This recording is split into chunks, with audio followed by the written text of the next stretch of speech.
Hey there, it's Sam here in India, and yes, I have no shirt on. It's hot, and I've been here since early December, and I'm walking around usually, every waking moment with a shirt sticking to me, and I'm not wearing a shirt now. I haven't been wearing a shirt in private. Anyway, that's not the point of this, but just so you know, I won't be wearing a shirt for this. Anyway, so I'm making this video about the current weather right now. We're right on the verge of Rahu and Ketu changing signs. So they're moving from Scorpio to Libra in the next week. January 13th is when Rahu will officially enter Libra and Ketu Aries. Also, I'm recording this, it's January 8th here in India at 3 o'clock in the afternoon, so it's about 1:30 Pacific time on Wednesday, January 8th.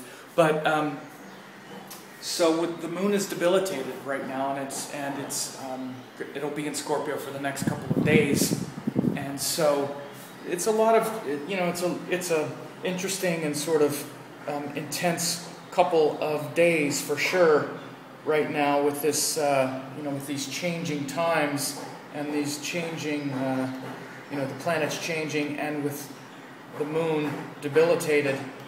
So you want to be careful about making big changes and drastic changes on the one hand. On the other hand, it's a time for those big changes on some level, because Rahu is moving and Ketu is moving. So you may have really been feeling some intense shifts even the last month or so, as Rahu and Ketu were within a degree of changing signs. And also Rahu is going to be moving into Libra with Saturn. I did a whole webinar on this a couple months ago, about Rahu's entrance into Libra and joined Saturn, and what Rahu-Saturn conjunctions traditionally mean and things like that. You want to check that out. I'll send a link. If you don't know where the link is, I'll send a link in the next few days so you can listen to it again. But it's really important to know where the sign of Libra will be for you, because that's going to be a big emphasis for the next year and a half as Rahu and Saturn go through Libra. In general, we're seeing a lot of the effects of that transit, and in fact, since Saturn went into Libra, we've seen a lot of the cultural effects of that transit. The last election in the U.S. really had a lot to do with, there was a lot of social issues that really made the difference. All kind of, themes that have to do with equal rights, women's rights, and all people feeling respected and appreciated are becoming very big issues more and more. So that's with Saturn in Libra. Rahu is going to make it even more so the case. So I think we're going to see some big changes in some of those situations in the Middle East. And I said this in my webinar, that I think it's going to show a lot of cultural equality around gender rights. I'm here in India, and there's been a highly publicized rape case. I guess it's publicized all over the world, where an Indian woman was raped, and very bad situation. And here in India, there's still a lot of entrenched, blame the victim stuff, and it's easy to think that the rest of the world is above it. But those of us who lived in the United States, we saw this last election cycle, since the summer of 2012, which was when Saturn finally set up in Libra for the last time, or for the final time until he leaves in 2014. We saw no less than, I think it was 3 congressmen or senators talking about, legitimate rape and all of these views that aren't much different than the views that are held in countries like India, where there's still some real backward approaches to, legality, and there's still certain entrenched ideas about, chastity and women's propriety and being covered, and there's still a large group in certain states, in certain areas of India, where they say that, well, she shouldn't have been on that bus at that time if she didn't want to get raped, which those kinds of things wouldn't be said in the U.S., at least not in public. They probably wouldn't be said. I mean, there's a legal system that protects against this, but women's rights, social causes are going to be huge, but we're going to see a lot of change and some potential, volatility and eruption around these issues as Rahu goes into Libra and joins Saturn. That's going to happen January 13th, the exact date, but it's really changing now. We're within a week of that. So you might be experiencing some big shifts wherever that sign of Scorpio to Libra exists.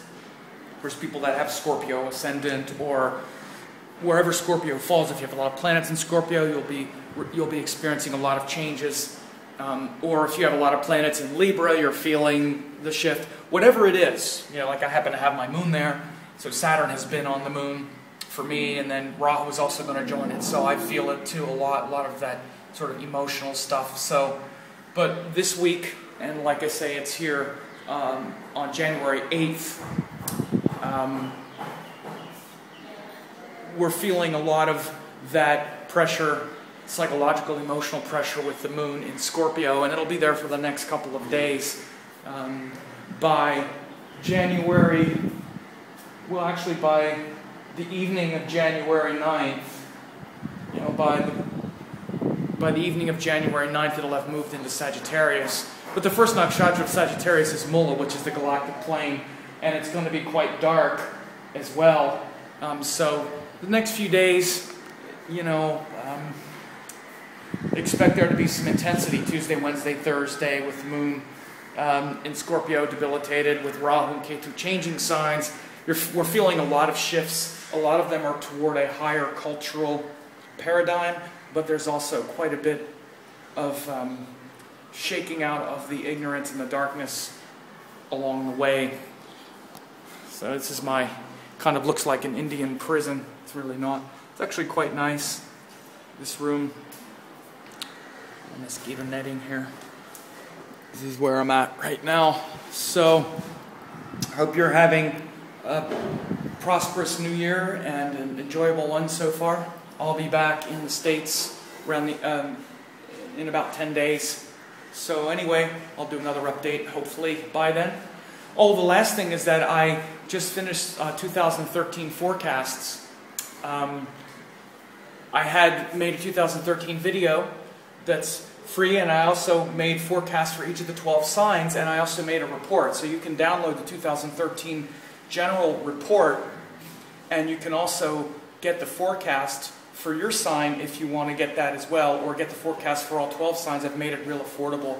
So that's a way that you can stay in harmony with the deepest, with the deeper changes in 2013. The forecast just has the most important changes. Well, I mean, at least things like the nodes changing signs, the nodes join Saturn, Jupiter changing signs, Jupiter aspecting, the eclipses, all of that stuff is what I talk about. Those are the real main events that drive the year. You can get forecasts that focus on like 15,000 things, but they're not really prioritized. This is prioritized around the most important big shifts, and that includes for each of the signs, because, wherever this nodal axis falls is going to be really important for, it'll be different for Taurus than it is for Pisces.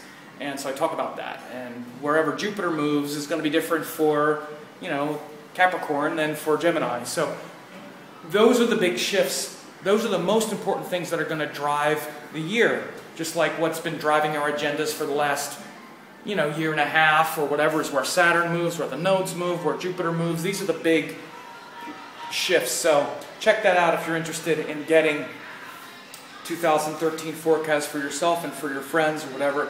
I think you'll really like it. I've already gotten some very good feedback about the individual forecasts and about the general forecast. So have a good one.